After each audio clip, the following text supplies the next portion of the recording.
we'll make a start. So today I'm going to help everyone and explain the difference between stoats and weasels, and we'll have a little update on this little guy in here. We're not handling him too much now. The only times I've actually handled him is when I've been showing you guys him. I haven't touched him apart from that because he's going to go into the wild. Now he's a little bit bigger, he's going to head out into one of our sheds and then into a release enclosure. So yeah, he's doing really well in there, eating a lot, smelling. People have asked what do they smell like. If anyone's kept ferrets, that's what they smell like, very much like a ferret. Just a reminder, anybody watching, you can leave your questions in the chat and we'll try and get Robert to answer a few at some point during the stream. That wasn't me speaking then, that's Will, just off camera there. So yeah, so we're going to start talking through the difference between a stoat and a weasel. I've got a wonderful stoat here in the background. This is actually Bandita's mum, white muzzle. She actually reigned here for 3 years. She had 3 litters here, and there's a bit of reflection on there, but she was an incredible stoat. Very large for a female. Bandita's quite petite. But yeah, this is a whole family tree about the stoats here, and she was one of my main stoats that we had here in Fotherville, and just like Bandita, very elusive. So yeah, so we're going to start by showing you some videos that Will's going to show you. And because stoats and weasels are very much, there's a lot of confusion about them, and while you're watching the videos, look out for weasels. They have, under the cheek here, they have a little ginger patch which is isolated by white. So that's one of the, when you get a really close look, that's one of the things. There's a lovely little ginger patch under the jawline. But Will's going to start showing you some videos, and this is Vin Weasel. He was a really special weasel here. He was here from 2018 through to 2020. We recently just lost him, so he was with us a few years. But you can see that little ginger patch on the side of his jawline there. So that is one of the indicators for a weasel when you get a close look. But weasels are tiny, so we're looking at a female at about 140 grams and a female at 165 grams. And Will's going to attempt to freeze. He's done it, look at that. That's one of the key things. The difference is that tail. So that tail is about 2 inches long, 50 centimetres on a male weasel, and there's no black tip. So that's the key feature. And you can't quite tell on that photograph, but along his tummy line, where it goes from cream to brown, it's a jagged line with weasels. And the same on their front markings on their chest, we've got a jagged line in between the ginger and the creamy white. So that's another key feature of weasels. And in this part of the world, weasels do not turn white in winter. So some of the least weasels, which are a subspecies of the common weasel, they can turn white in winter the further north you go. Hit it, Will. Yes, this is a stoat. This one is one of Bandita's kits. This one is Snap. So he was a great stoat that we had in the garden, a litter of 3. But you can see the black tip on the tails on stoats. This one is Crackle. That was the sister. So again, we've got the black tip on the tail. And weasels tend to really be hidden in the undergrowth, whereas stoats are more confident out and about. So we've got Bandita here, Bandita's mum here behind us. So I know all these stoats so well. I know their family trees, I know who's related to who. And this is Bandita, and she's more or less ermine for winter. She's kept her facial mask there. So that's why we call her Bandita, because she's like a bandit. But she's a fabulous stoat. She's been with us since 2016, and she's the only stoat we've had that turns white or almost white for winter. So she's a really special animal to us here. So yeah, that's some of the key differences. So I'm going to show you. Should we show him this little guy? You can do, yeah. Yeah. Give me 1 second to dismount. Yeah. Please forgive a little bit of shaky cam. Yeah, we're just moving the camera so it'll come in close. And I want to say Old Fleet Primary. Give a shout out to the kids there watching. They're in a Weasel class. Their class is called Weasels. So really appropriate that they're watching this today. So a big hi to them, and this is a special treat for you. We're going to try and show you this little guy. So if Will comes to the close to the side, I'll see if we can see if he's in there. Can you see him in there, Will? We can see him. Is he cooperating? He is a bit. We can see his little eyes. I think I can try and handle him, but he might not be very happy. It's not too bad yet. It's just getting the too wriggly. Look there, he's away. You see how fast he is now. He's completely changed. He's a proper little weasel, just dashing around hiding. And this is what we want. We don't want him tame, but you can see he's completely changed in the last sort of week, 10 days that we've had him. He's just dashes around like a proper little weasel, and this is how he's going to survive in the wild. You know, with him being the smallest predator in the world, they can have a lot of issues from the bigger predators, so they need to be really sort of wild and feisty. So Rob, for people just joining the stream, you just want to explain a bit about Ron's backstory? Yes, we got Ron handed into us, and he was found by a walker and picked up and handed into us. But they were, very good with him. He was very cold. He was crying, squeaking, so he would have almost certainly passed away without any help from humans. We like the wildlife to be in the wild where it should be, but sometimes we have to intervene to help them out. But as you can see, he's doing really well, and in the next sort of week or two he's going to need a lot more space, but we're sort of quite hesitant about releasing him at the start of winter. There hasn't been a great vol yet of late, so but he's how he sort of should be, nice and wild, and he's growing well. Great. Shall we answer a few questions? Yes, we'll just put the camera back on the tripod, so just bear with us a minute. Has to clip in like that. Yes, if there's any questions, I can answer a few questions, and so Will's going to hit us with a few. Amy Parsons on Facebook is asking, how are weasels different to ferrets? Weasels are very, very different from ferrets. So ferrets are basically a domesticated polecat that were domesticated a long, long time ago, and they've become, ferret has almost become a species on its own right, but they were domesticated from polecats. So we don't really have wild ferrets. There's escaped domestic ferrets that can breed in the wild, but it's not something, they're not a wild animal, whereas ferrets, a big male ferret, body length can be, a decent size, whereas a weasel, a female weasel, two wood mice, two mice weigh more than a female weasel. So it gives you a sense of scale, that weasels are the smallest carnivore in the world, and the females are tiny. Ron's probably about the size of a female now. I haven't weighed him. We're fairly hands off with him now.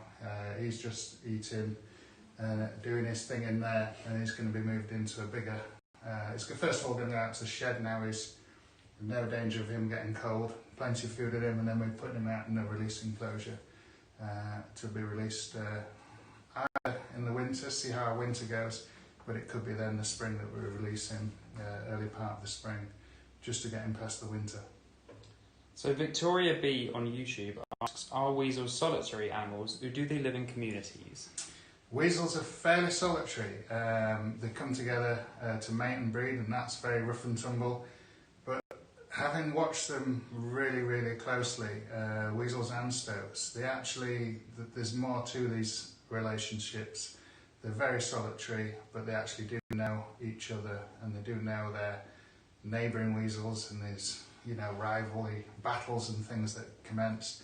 But the most amazing thing I think I sort of witnessed, I had 3 weasels in a release pen down there, and a male weasel, actually Vin Weasel, the one you saw in the video earlier, would actually come and see the kits, and he would actually chitter and whicker in a very friendly, playful manner, and spend a lot of time climbing all over the enclosure, greeting these young weasels, and that was really, really unusual to actually witness that, because he was a male, there was 2 young males in the enclosure and a female, and that was something I would never ever expect I would see, that even towards the males he had a very tenderness towards them, which was completely baffled me, because you thought as soon as those boys are released, you're out my territory, sort of thing.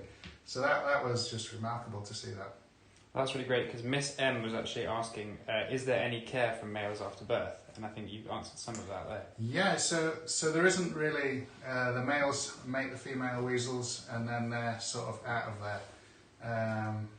But yeah, just to witness those particular moments. They don't bring food back for the females, they don't bring food back for the litter.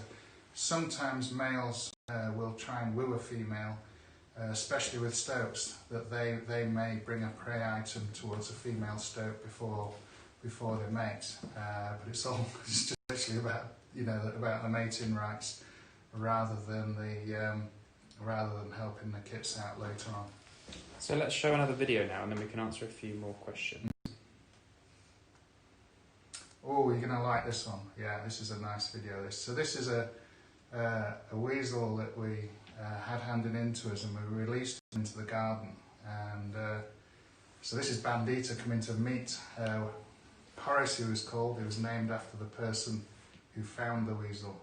And Bandita, she actually kills weasels sometimes, and she's going in to see Horace. And because he's been hand-reared by myself, he doesn't actually know what the boundaries are. So he doesn't know he's supposed to be frightened of a large stoat. And he's actually chasing Bandita away and attacking her. So this was just like something like we've never seen before. This was literally a role reversal. So often weasels need to be so cautious and stay out of the way of stoats, because they are bigger and potentially deadly. But Bandita is completely baffled. This was taken in late winter, and she's sort of thinking, well, I should be able to attack you. But Horace, I mean, this isn't speeded up when you see him flashing out there. Just show the viewers again. Look, can you see that a bit again? When the speed of these weasels is quite incredible. It literally looks like we've fast forwarded this last little section. It looks like we've put him on fast forward, but that's his actual speed that he's moving. That is actual weasel speed. So they're absolutely like grease lightning. There's another little clip here, I think, at the end is where he goes towards Bandita. So it's quite extraordinary, the turn of speed. They've got little tiny short legs, and somehow this is how fast they actually are. Just quite extraordinary. There he goes. That was actual weasel speed. It just looks like someone's shot him out of a gun there. So yeah, just quite incredible little things. But he didn't know the boundaries, and he didn't know, because he wasn't raised in the wild. He was raised by me. He didn't know that he wasn't supposed to attack our tawny owl, for instance, Bomber. He attacked him, jumped up at his front. He would take on a barn owl, and he would take on not just Bandita but other male stoats. And he was released into the wild, and he survived for, I think, 5 or 6 months in the wild in the garden. But I think his attitude one day maybe got the better of him, and he succumbed to another larger predator in the garden. But it's what we want to try and achieve. It's like, do we keep him in captivity all his life, which is one potential way, or do we release him into the wild and he has a short but very fast and furious and interesting life? So that's always a difficult decision for us with weasels. They are a difficult species to release into the wild. Stoats are not so difficult. That was a long answer to a question. Sorry. That's good. Just a couple more questions before we do. We were going to do a bit about our stoat ID, weren't we? Yeah. So Christine McMyler on Facebook has asked, long do they live for? So weasels can in captivity live for up to 5 years, but typically in the wild we're usually looking at about a year, 2 years, if you're lucky. Weasel was here for almost 3 years, and that was living in the garden. Bandita was born in 2016, and she's living with us here. She'll be 5 this year. Stoats typically live until about 7, but a 5-year-old stoat in the wild is very, very good going. You know, typically they're sort of only living for 2.5 years, but they can live for 7 years in captivity. So it all depends who's around them, what predators are there. You know, they have, you know, a very dangerous lifestyle. Bandita herself has been attacked by tawny owls, kestrels, barn owls. She's got nicks in her ears. She's fought with other stoats. She's had some big injuries this year around her neck, but she's almost invincible, and the day she goes is going to be a sad day. So Janice Finn has asked, do they hibernate, and if not, how do they cope with snow? Oh, so no, that they don't hibernate. There's very, very few animals that do truly hibernate, and stoats are definitely not one of them. They're very high sort of metabolic rate, and that is literally one of their downfalls. The body shape, basically, we've got a long, thin body shape, so you've got a bigger surface area for getting cold within an animal that's long and thin, rather than a fat, you know, rabbit-sized animal that can hunch itself in. So that's one of their downfalls, is this long shape designed to get down burrows and climb around in all different places. So that's their only downfall, is their body shape. So they curl into a very, very tight ball when they sleep, a perfect circle, and they have to find somewhere dry and warm each night. Well, not each night, but every time they sleep in winter. They need to be dry and warm, so they often take over nests of something that they've hunted, whether it's rabbits or voles, and they actually sleep in there. Even bird nests, people checking nest boxes up in trees can sometimes find a weasel in there. That's great. Should we go on to our next section? Mm-hmm.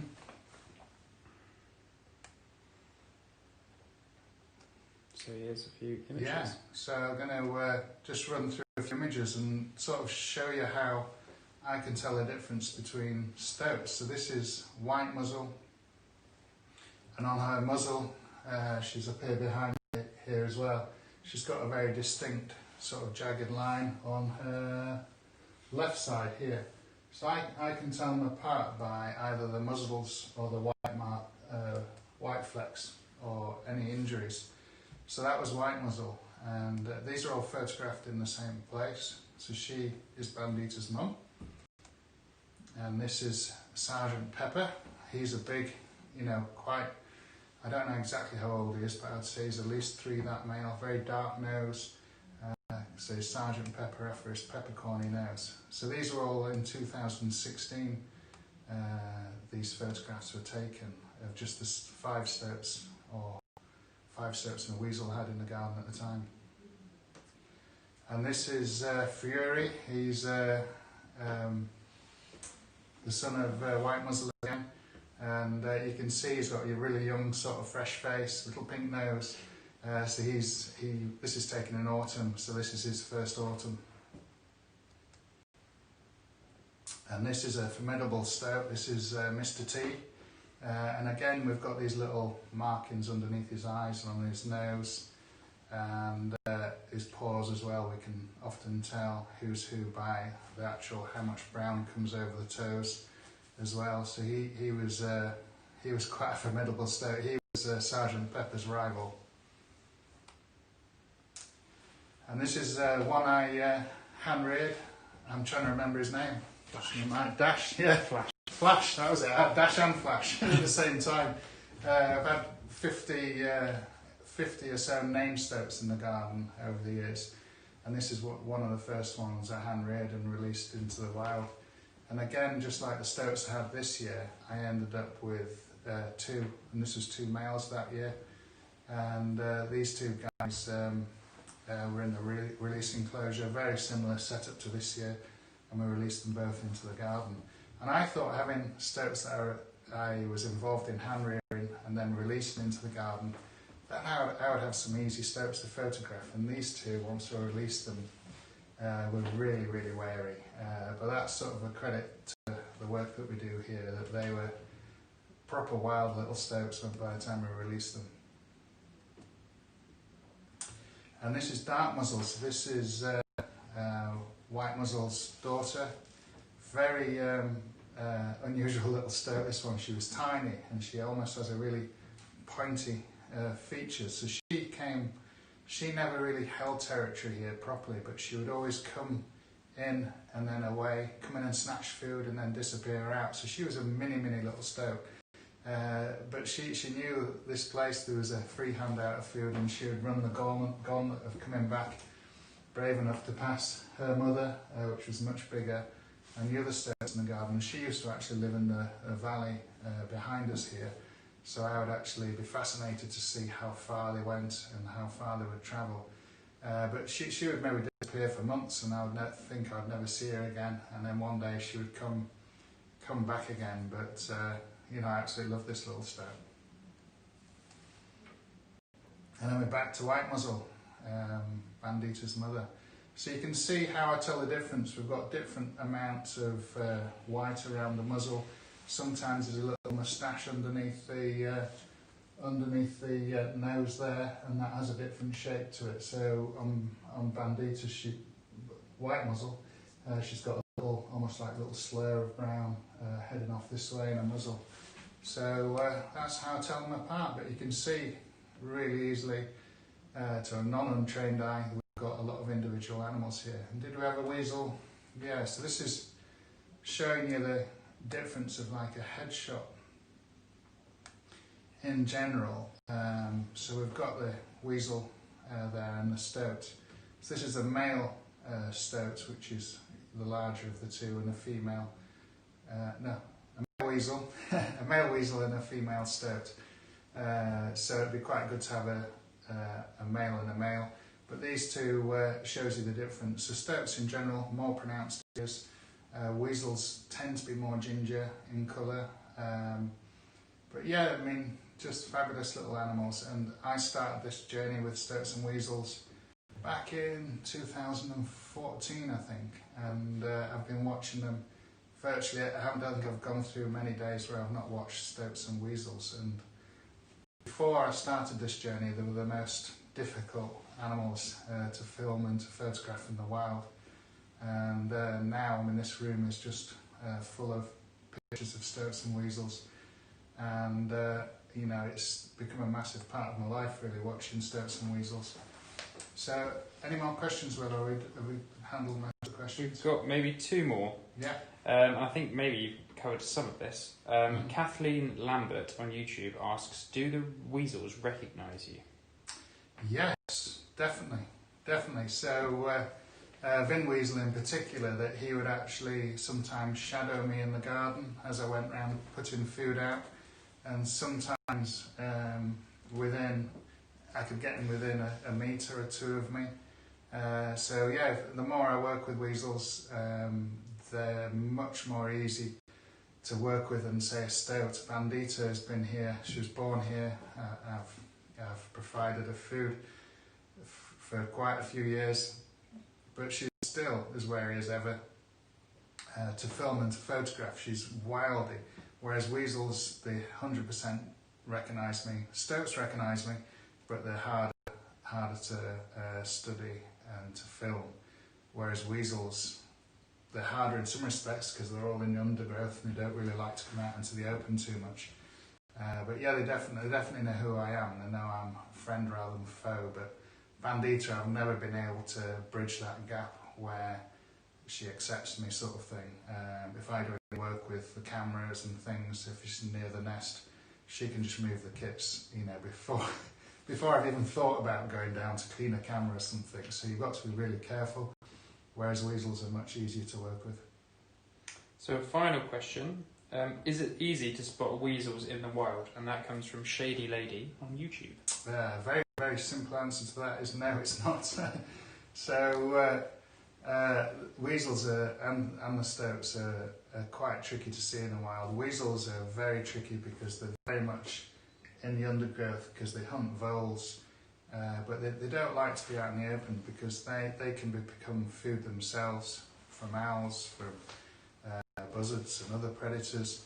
So they like to hide away in the hedgerows and grasses. Sometimes we see them zipping across the road. It's like a sausage running across the road. Whereas stoats, in general, they will go out into the open. They follow the hedgerows and the wood lines and anywhere where there's cover. And then if they're hunting, they'll branch out into a field or something and be more visible. Or if there's a rabbit warren across a grass field, they'll go from rabbit warren to rabbit warren, popping in the holes and trying to catch themselves a rabbit. So yeah, they're not the easiest out of the two. The stoats are the easiest to watch in the wild, and weasels are proper tricky. Right, so thank you for joining me again today, and sorry we're a bit late today. We'll be on time tomorrow, and what we're going to do tomorrow, we'll be back on. So I'm back on the drawing board tomorrow, doing a painting of. I've got it on its side at the moment. The painting of Bandita with the partridges. So I'll talk you through the progress of that painting. So thanks for joining me.